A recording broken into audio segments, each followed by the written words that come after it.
Anyways, so a couple years go by. We get through a good amount with the kids being infants and stuff like that, but really not a big focus on each other.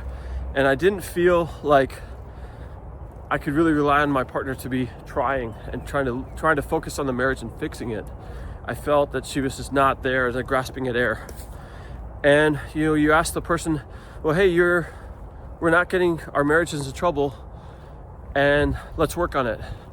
This is a telltale sign that something is heavily amiss, is if they don't show, maybe they pay lip service to it, but they don't really show any effort. And that's the number one thing that's really frustrating in a divorce situation, is you have no control over the other person.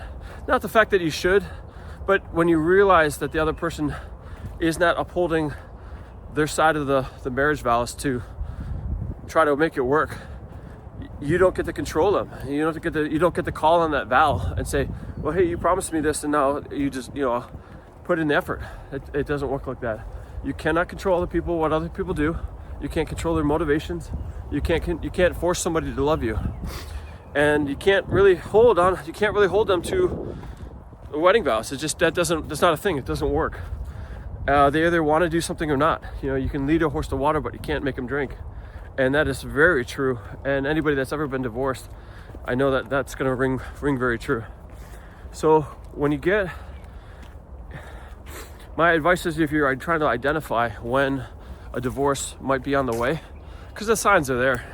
A lot of men will always say they're blindsided by it, and I'm very empathetic and sympathetic towards men. But a lot of guys will say, "Oh, I was blindsided by it." But it's like a car crash happening in slow motion.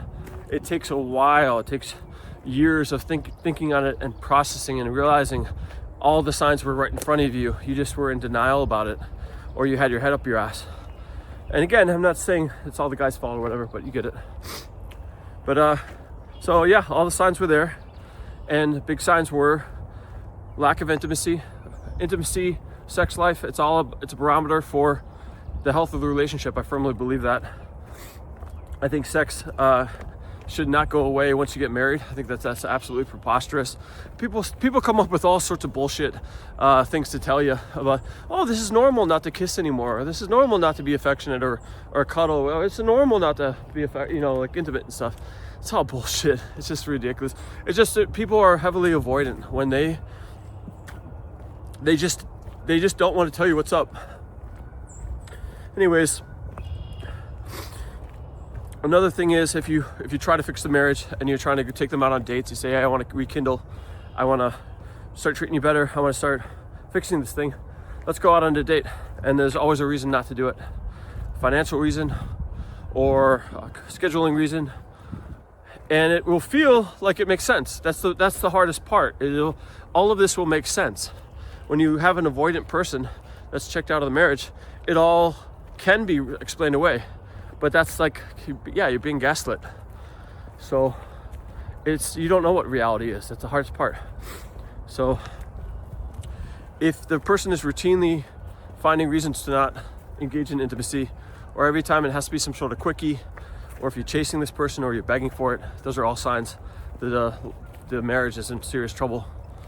And again, when guys say they're blindsided by divorce, they think they have more time. They think, okay, we've grown apart, but I thought we could come back and fix this. And a lot of times the woman's just like, nope, I'm out. And the guys feel massively betrayed. And it makes sense why they would feel betrayed, because it's just, they didn't feel that they got a heads up. And but that's extremely common how that goes down. So anyways, I want to cut to the part about videos about when to divorce. For me personally, there's a long line of stuff, but effectively I approached my partner and said, look, I'm not happy and I don't feel like there's love in this marriage. And she had told me, she says, look, you're right, I don't love you, but I also think it's quite common that people in a marriage fall out of love, even for a period of years. And she just finished talking. And for me, that really finally had sunk in what her stance was. tell people all the time, you need to look at people's actions. Don't listen to people's words at all. When you start the marriage that's in trouble, you guys just observe this person. What are their actions? Are their actions for the marriage or against it? And that was made clear to me in that situation. My wife at the time felt that it was perfectly normal for people to fall out of love, and there was no impetus to take action, to then say, well, it's our job, we made a commitment to each other, we have children now, it's a commitment to us, we have to roll up our sleeves and we have to fix this thing. That to me is what I signed up for when I had gotten married. I stood in front of the altar before God and all of our family and friends and made a promise to this woman. So for me, I felt that was when she broke the contract, and that allowed me to then break my part of that contract and that promise to her. Now, because I try to hold myself to a standard of integrity, of thought. Somebody could say, hey, till death do us part is till death do us part. You're still breathing, so you're not dead. So you shouldn't have broken that promise. And that's something I had to come to grips with. So I made that decision. I felt like I'm not going to spend the rest of my life being miserable.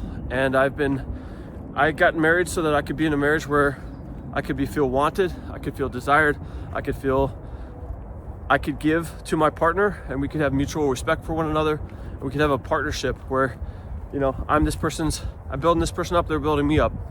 It didn't pan out like that. And, looking back, I had made a lot of mistakes in my marriage. And so after the divorce, I had to take for me, in my situation, I was the one that filed for divorce. And it's like 10% of men file for divorce.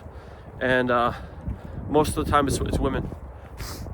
So I officially filed for divorce. But in that process, I realized that I had been a fool because my ex-wife had effectively quit the marriage several years ago.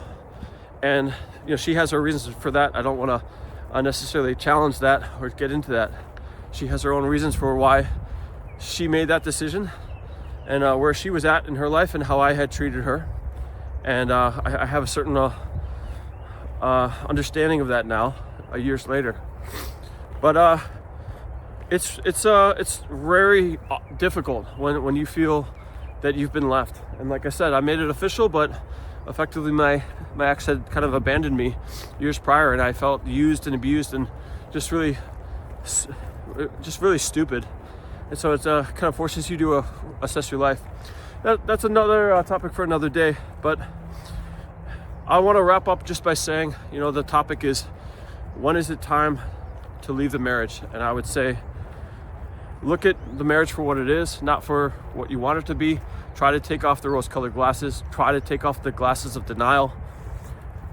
Does your partner show through their actions every day that they love you and that they care about you?